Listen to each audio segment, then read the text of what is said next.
नमस्कार दोस्तों, स्वागत करती हूँ आपका अपने YouTube channel Anshika Phulara stories पर। तो आज मैं आपके लिए एक नई स्टोरी लेके आई हूँ। ये कहानी कर्मा बाई की खिचड़ी की है, जो वो भगवान जगन्नाथ के लिए रोज़ सुबह उठकर बनाती थी। तो सबसे पहले हम बोलेंगे राधे राधे और अपने इस कार्यक्रम को स्टार्ट करेंगे। यह कहानी है भगवान कृष्ण की प्रिय भक्त कर्मा बाई की। तो जो कर्मा बाई थी, बचपन से ही अपने पिता जीवन राम को कृष्ण भगवान की पूजा करते हुए देखती थी। वो कभी भी कृष्ण भगवान को भोग लगाए बिना भोजन ग्रहण नहीं करते थे। लेकिन जब जो कर्मा बाई थी 13 साल की थी, एक दिन जीवन राम को, जो उसके पिता थे, उसको तीर्थ पुष्कर स्नान के लिए जाने की इच्छा होती है। साथ ही में वो अपनी पत्नी को भी ले जाते हैं। लेकिन जीवन राम अपनी बेटी को भी ले जाना चाहते हैं, लेकिन दुविधा ये थी कि अगर सब घर से बाहर गए तो भगवान कृष्ण का भोग कौन लगाएगा। तब जीवन राम ने अपने जो इस कर्म की जिम्मेदारी कर्मा बाई को सौंपी होती है और कहते हैं कि देखो बेटी कर्मा, सुबह भगवान कृष्ण को भोग लगाने के पश्चात ही तुम भोजन ग्रहण करना। कर्मा ने भी अपने पिता की हाँ में हामी भर दी। अगले दिन सुबह कर्मा ने उठकर सबसे पहले गुड़ और घी डालकर बाजरे का खिचड़ा बनाया। खिचड़ा को खिचड़ी भी बोलते हैं, और भगवान कृष्ण की मूर्ति के सामने रख दिया। और उतने में ही कर्मा बोलती कि भगवान, मैंने आपका भोग रख दिया है, आपको जब भूख लगे तब आप खा लेना, तब तक मैं घर के सारे काम पूरे कर लेती हूँ। इतना कहकर कर्मा अपने कामों में जुट जाती है। काम करते करते बीच बीच में आकर देखने पर जब वो देखती है कि भगवान ने अभी तक खिचड़ी खाई ही नहीं है, तब उसे संदेह होता है कि शायद खिचड़ी में घी और गुड़ शायद कम है, इसलिए भगवान कृष्ण भोजन ग्रहण नहीं कर रहे। तभी कर्मा बाई ने खिचड़ी में थोड़ा गुड़ और घी मिलाया और मूर्ति के सामने बैठ गई। वो बोली, भगवान, मेरे पिताजी जब तक खिलाते थे तो आप तो पूरा खा लेते थे, तो अब क्यों नहीं खा रहे हो? अब ऐसा क्या हो गया है? वो बेचारी परेशान हो जाती है।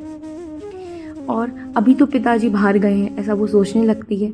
उन्हें आने में तो बहुत ज़्यादा दिन लगेंगे, तब तक आपको भोग लगाने की जिम्मेदारी मेरी है। और क्योंकि उसको जिम्मेदारी दी गई थी, तो वो छोटी सी बच्ची होती है तो टेंशन में आ जाती है, इसलिए तब तक आप भोजन नहीं खाएंगे तो तब तक मैं भी कुछ नहीं खाऊंगी। इस तरह जिद पर अड़ी नन्ही कर्मा की प्यारी बातें श्री कृष्ण भगवान का सिंहासन डोल जाता है, उनकी नन्ही प्यारी बातें सुनकर।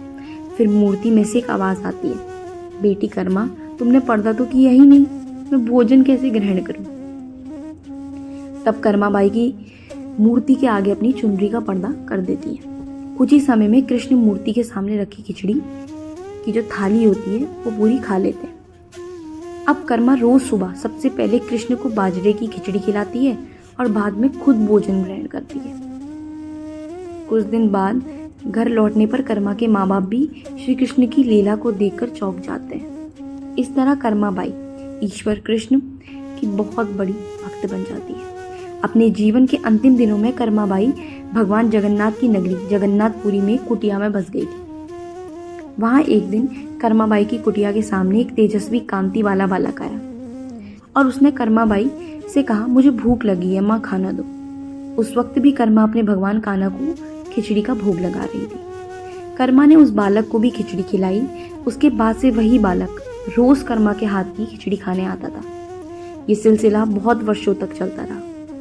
वह बालक कोई नहीं, स्वयं भगवान जगन्नाथ थे, क्योंकि जिस दिन कर्मा बाई का देहांत हुआ उस दिन जगन्नाथ भगवान की मूर्ति से आंसू ही आंसू बह रहे थे। और उसी रात मंदिर के पुजारी के स्वप्न में जगन्नाथ भगवान आए थे और अपने दुखी होने का उन्होंने कारण बताया था कि उनकी प्रिय भक्त कर्मा बाई गोलोक से दार गई है। मैं रोज सुबह उनके हाथ की खिचड़ी खाता था, अब मुझे खिचड़ी कौन खिलाएगा?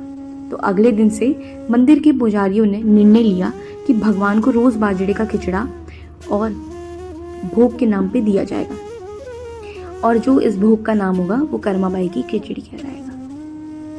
तो इसी के साथ मैं इस ब्लॉग को एंड करती हूँ।